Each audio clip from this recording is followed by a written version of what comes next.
সন্তানের জন্ম দেয় না, বাবারও প্রয়োজন।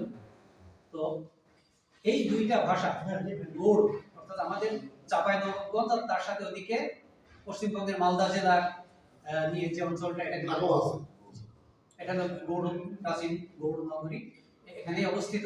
এখনো আপনারা যদি চাঁপাইনবাবগঞ্জে যান সেখানে যে সোনা মসজিদ, তারপরে দশবাড়ি মাদ্রাসা, হ্যাঁ, তারপরে সেখানে আরো অনেক স্থাপনা, ঐতিহাসিক স্থাপনা আছে। ওদিকে আমি দুই দিকে গিয়েছি, ওপারেও বড় সোনা মসজিদ আছে, আরো অনেক স্থাপনা আছে। যাই হোক, এইখানে বাংলা ভাষার উৎপত্তি হয়েছিল এবং এই উৎপত্তিটা হয়েছিল বৌদ্ধদের হাত ধরে।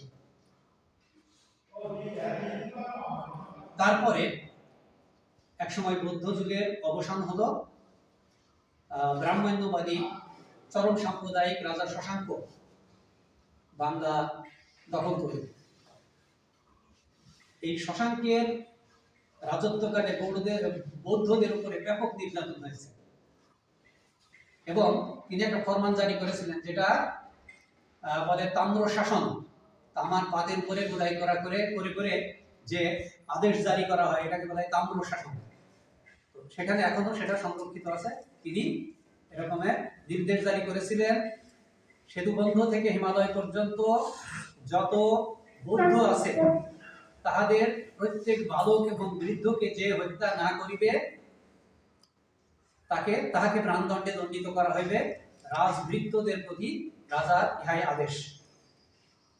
অর্থাৎ সোজা কথায় তার রাজ্যে একেবারে বালক থেকে বৃদ্ধ পর্যন্ত প্রত্যেকটা বৌদ্ধকে হত্যা করতে হবে। রাজার সৈনিকদের প্রতি রাজা এই আদেশ জারি করেছে।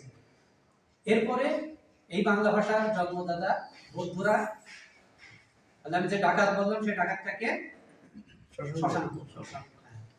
এই বাংলার বৌদ্ধরা তখন এখান থেকে বাংলা থেকে পালিয়ে গেল। কেউ গেল নেপালে, তিব্বতে, কেউ গেল আরো পূর্ব দিকে আরাকানে, তারপরে ওই যে সেভেন সিস্টার যেগুলো আছে এই সমস্ত অঞ্চলে তারা পালিয়ে গেল।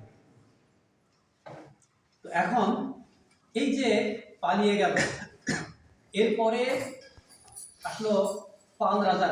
পাল রাজাদের সময় মানে ভাষা ছিল হলো পালি। এই পালি ভাষা, এটা কিন্তু মানে বাংলা ভাষা সৃষ্টিতে এটার অবদান আছে। গৌড়ীয় প্রাকৃত ভাষা যেমন বাংলা ভাষা সৃষ্টির অবদান আছে, পালিটারও অবদান আছে। এই পালি ভাষা পাল রাজাদের ভাষা ছিল। তো পাল রাজারা যতদিন ছিলেন ততদিন পর্যন্ত পালি ভাষা বাংলায় চালু ছিল। বাংলাটা অবহেলিত অবস্থায় কোনো মতে অস্তিত্বটা টিকিয়ে রেখেছিল। যে প্রতিবেশীর বাড়িতে সেই